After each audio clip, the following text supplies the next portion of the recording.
Chapter 3.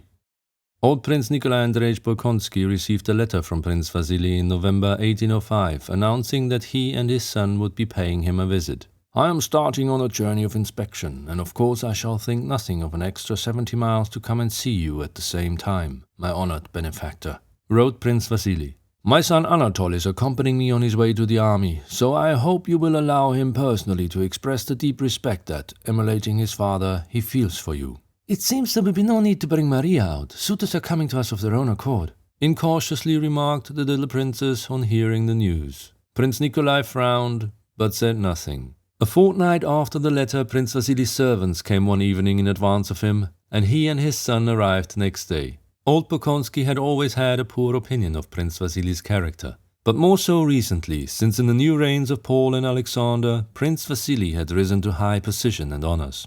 And now, from the hints contained in his letter and given by the little princess, he saw which way the wind was blowing, and his low opinion changed into a feeling of contemptuous ill will. He snorted whenever he mentioned him. On the day of Prince Vasily's arrival, Prince Bolkonsky was particularly discontented and out of temper. Whether he was in a bad temper because Prince Vasily was coming, or whether his being in a bad temper made him specially annoyed at Prince Vasily's visit, he was in a bad temper, and in the morning Tikhon had already advised the architect not to go to the prince with his report. "Do you hear how he's walking?" said Tikhon, drawing the architect's attention to the sound of the prince's footsteps. "Stepping flat on his heels. We know what that means." However, at 9 o'clock the prince, in his velvet coat with a sable collar and cap, went out for his usual walk. It had snowed the day before, and the path to the hothouse along which the prince was in the habit of walking had been swept. The marks of the broom were still visible in the snow, and a shovel had been left sticking in one of the soft snowbanks that bordered both sides of the path. The prince went through the conservatories, the serfs' quarters, and the outbuildings, frowning and silent.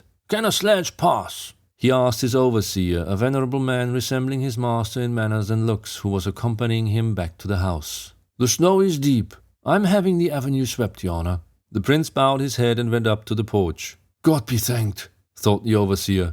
"The storm has blown over. It would have been hard to drive up, your honor," he added. "I heard, your honor, that a minister is coming to visit, your honor." The prince turned round to the overseer and fixed his eyes on him, frowning. "What?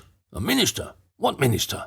Who gave orders?" he said in his shrill, harsh voice. "The road is not swept for the princess, my daughter, but for a minister? For me there are no ministers." "Your honor, I thought—" "You thought!" shouted the prince, his words coming more and more rapidly and indistinctly. "You thought! Rascals! Blackguards! I'll teach you to think!" And lifting his stick he swung it and would have hit Alpatych, the overseer, had not the latter instinctively avoided the blow. "Thought! Blackguards!" shouted the prince rapidly. But although Alpatych, frightened at his own temerity in avoiding the stroke, came up to the prince bowing his bald head resignedly before him, or perhaps for that very reason, the prince, though he continued to shout, "Blackguards! Throw the snow back on the road!" did not lift his stick again, but hurried into the house. Before dinner, Princess Maria and Mademoiselle Bourienne, who knew that the prince was in a bad humor, stood awaiting him. Mademoiselle Bourienne, with a radiant face that said, "I know nothing. I am the same as usual." And Princess Maria, pale, frightened, and with downcast eyes. What she found hardest to bear was to know that on such occasions she ought to behave like Mademoiselle Bourienne, but could not. She thought, "If I pretend not to notice, he will think that I do not sympathize with him. If I seem sad and out of spirits myself, he will say, as he has done before, that I'm down in the dumps." The prince looked at his daughter's frightened face and snorted. "Fool, what dummy," he muttered. "And the other one is not here. They've been telling tales," he thought, referring to the little princess who was not in the dining room. "Where's the princess?" he asked. "Hiding?" "She's not very well," answered Mademoiselle Bourienne with a bright smile. "She won't come down. It is natural in her state." Muttered the prince, sitting down. His plate seemed to him not quite clean, and pointing to a spot he flung it away. Tikhon caught it and handed it to a footman. The little princess was not unwell, but had such an overpowering fear of the prince that, hearing he was in a bad humor, she had decided not to appear. "I am afraid for the baby," she said to Mademoiselle Bourienne. "Heaven knows what a fright might do." In general, at Bald Hills, the little princess lived in constant fear, and with a sense of antipathy to the old prince, which she did not realize because the fear was so much the stronger feeling. The prince reciprocated this antipathy, but it was overpowered by his contempt for her. When the little princess had grown accustomed to life at Bald Hills, she took a special fancy to Mademoiselle Bourienne, spent whole days with her, asked her to sleep in her room, and often talked with her about the old prince and criticized him. "Il nous arrive du monde, mon prince," remarked Mademoiselle Bourrienne, unfolding her white napkin with her rosy fingers. Son Excellence le Prince Couragine avec son fils, à ce que j'ai entendu dire? She said inquiringly. His Excellence is a little boy. I got him his appointment in the service, said the prince disdainfully. Why his son is coming I don't understand. Perhaps Princess Elizabeth and Princess Maria know. I don't know why he brings his son here. I don't want him. He looked at his blushing daughter. Are you unwell today? Eh? Afraid of the minister, as that idiot Alpatich called him this morning? No, mon père.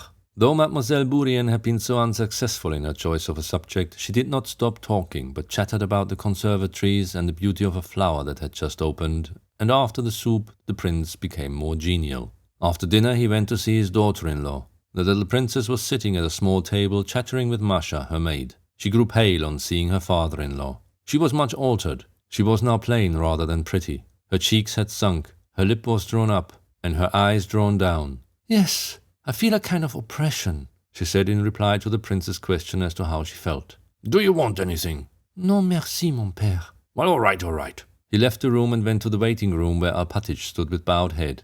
Has the road been covered up with snow again? Yes, Your Excellency. Forgive me for heaven's sake. It was only my stupidity. All right, interrupted the prince, and laughing in his unnatural way, he stretched out his hand for Alpatich to kiss and then proceeded to his study. Prince Vasily arrived that evening. He was met in the avenue by coachmen and footmen who with loud shouts dragged his sledges up to one of the lodges over the road purposely laden with snow. Prince Vasily and Anatole had separate rooms assigned to them. Anatole, having taken off his overcoat, sat with arms akimbo before a table on a corner of which he smilingly and absent-mindedly fixed his large and handsome eyes. He regarded his whole life as a continual round of amusement which someone for some reason had to provide for him. And he looked on his visit to a churlish old man and a rich and ugly heiress in the same way. All this might, he thought, turn out very well and amusingly. And why not marry her if she really has so much money? That never does any harm, thought Anatole. He shaved and scented himself with the care and elegance which had become habitual to him, and his handsome head held high, entered his father's room with the good-humoured and victorious air natural to him. Prince Vasily's two valets were busy dressing him, and he looked round with much animation and cheerfully nodded to his son as the latter entered, as if to say, Yes, that's how I want you to look. I say, old man, joking apart, is she very hideous? Anatole asked in French, as if continuing a conversation the subject of which had often been mentioned during the journey. Enough! What nonsense! Above all, try to be respectful and cautious with the old prince. If he starts a row, I'll go away, said Prince Anatole. I can't bear those old men, eh? Remember, for you everything depends on this. In the meantime, not only was it known in the maidservants' rooms that the minister and his son had arrived, but the appearance of both had been minutely described. Princess Maria was sitting alone in her room, vainly trying to master her agitation. Why did they write? Why did Liza tell me about it? It can never happen, she said, looking at herself in the glass. How shall I enter the drawing room? Even if I like him, I can't now be myself with him. The mere thought of her father's look filled her with terror. The little princess and Mademoiselle Bourrienne had already received from Masha, the lady's maid, the necessary report of how handsome the minister's son was, with his rosy cheeks and dark eyebrows, and with what difficulty the father had dragged his legs upstairs while the son had followed him like an eagle 3 steps at a time. Having received this information, the little princess and Mademoiselle Bourrienne, whose chattering voices had reached her from the corridor, went into Princess Maria's room. Ils sont arrivés, Marie, said the little princess, waddling in and sinking heavily into an armchair. She was no longer in the loose gown she generally wore in the morning, but had on one of her best dresses. Her hair was carefully done and her face was animated, which however did not conceal its sunken and faded outlines. Dressed as she used to be in Petersburg society, it was still more noticeable how much plainer she had become. Some unobtrusive touch had been added to Mademoiselle Bourrienne's toilette, which rendered her fresh and pretty face yet more attractive. Eh bien, et vous restez comme vous êtes, chère princesse? She began. On va venir annoncer que ces messieurs sont au salon. Il faudra descendre et vous ne faites pas un petit brin de toilette? The little princess got up, rang for the maid, and hurriedly and merrily began to devise and carry out a plan of how Princess Maria should be dressed. Princess Maria's self-esteem was wounded by the fact that the arrival of a suitor agitated her, and still more so by both her companions, not having the least conception that it could be otherwise. To tell them that she felt ashamed for herself and for them would be to betray her agitation, while to decline their offers to dress her would prolong their banter and insistence. She flushed. Her beautiful eyes grew dim. Red blotches came on her face, and it took on the unattractive martyr-like expression it so often wore as she submitted herself to Mademoiselle Bourrienne and Liza. Both these women quite sincerely tried to make her look pretty. She was so plain that neither of them could think of her as a rival. So they began dressing her with perfect sincerity, and with the naive and firm conviction women have that dress can make a face pretty. "No, really, ma bonne amie, this dress is not pretty," said Liza, looking sideways at Princess Maria from a little distance. "You have a maroon dress. Have it fetched, really. You know the fate of your whole life may be at stake, but this one is too light. It's not becoming." It was not the dress, but the face and whole figure of Princess Maria that was not pretty, but neither Mademoiselle Bourrienne nor the little princess felt this. They still thought that if a blue ribbon were placed in the hair combed up, and the blue scarf arranged lower on the best maroon dress, and so on, all would be well. They forgot that the frightened face and the figure could not be altered, and that, however they might change the setting and adornment of that face, it would still remain piteous and plain. After 2 or 3 changes to which Princess Maria meekly submitted, just as her hair had been arranged on the top of her head, a style that quite altered and spoiled her looks, and she had put on a maroon dress with a pale blue scarf, the little princess walked twice round her, now adjusting a fold of the dress with her little hand, now arranging the scarf and looking at her with her head bent first on one side and then on the other. "No, it will not do," she said decidedly, clasping her hands. "Non, Marie, décidément, ça ne vous va pas. Je vous aime mieux dans votre petite robe grise de tous les jours. Non, de grâce, faites cela pour moi.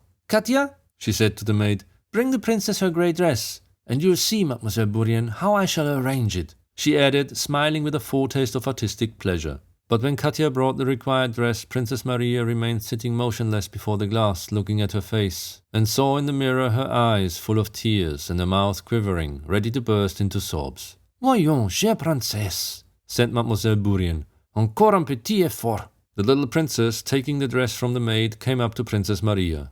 "Well, now we'll arrange something quite simple and becoming," she said. The 3 voices, hers, Mademoiselle Bourrienne's, and Katia's, who was laughing at something, mingled in a merry sound like the chirping of birds. "Non, laissez-moi," said Princess Maria. Her voice sounded so serious and so sad that the chirping of the birds was silenced at once. They looked at the beautiful, large, thoughtful eyes full of tears and of thoughts, gazing shiningly and imploringly at them, and understood that it was useless and even cruel to insist. "Au moins, changez de coiffure," said the little princess. "Je vous disais, Maria, une de ces figures auxquelles ce genre de coiffure ne va pas du tout.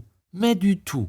Du tout. Changez de grâce." "Laissez-moi, laissez-moi, tout ça m'est parfaitement égal," answered a voice struggling with tears. Mademoiselle Bourrienne and the little princess had to own to themselves that Princess Maria in this guise looked very plain, worse than usual, but it was too late. She was looking at them with an expression they both knew, an expression thoughtful and sad. This expression in Princess Maria did not frighten them. She never inspired fear in anyone, but they knew that when it appeared on her face she became mute and was not to be shaken in her determination. "Vous changerez, n'est-ce pas?" said Liza, and as Princess Maria gave no answer, she left the room. Princess Maria was left alone. She did not comply with Liza's request. She not only left her hair as it was, but did not even look in her glass. Letting her arms fall helplessly, she sat with downcast eyes and pondered. A husband, a man, a strong, dominant, and strangely attractive being rose in her imagination and carried her into a totally different, happy world of his own. She fancied a child, her own, such as she had seen the day before in the arms of her nanny's daughter, at her own breast, the husband standing by and gazing tenderly at her and the child. "But no, it is impossible. I am too ugly," she thought. "Please come to tea. The prince will be out in a moment," came the maid's voice at the door. She roused herself and felt appalled at what she had been thinking, and before going down she went into the room where the icons hung, and, her eyes fixed on the dark face of a large icon of the Saviour lit up by a lamp, she stood before it with folded hands for a few moments. A painful doubt filled her soul. Could the joy of love, of earthly love for a man, be for her? In her thoughts of marriage, Princess Maria dreamed of happiness and of children, but her strongest, most deeply hidden longing was for earthly love. The more she tried to hide this feeling from others and even from herself, the stronger it grew. "Oh God," she said, "how am I to stifle in my heart these temptations of the devil? How am I to renounce forever these vile fancies, so as peacefully to fulfill thy will?" And scarcely had she put that question than God gave her the answer in her own heart. "Desire nothing for thyself, seek nothing, be not anxious or envious.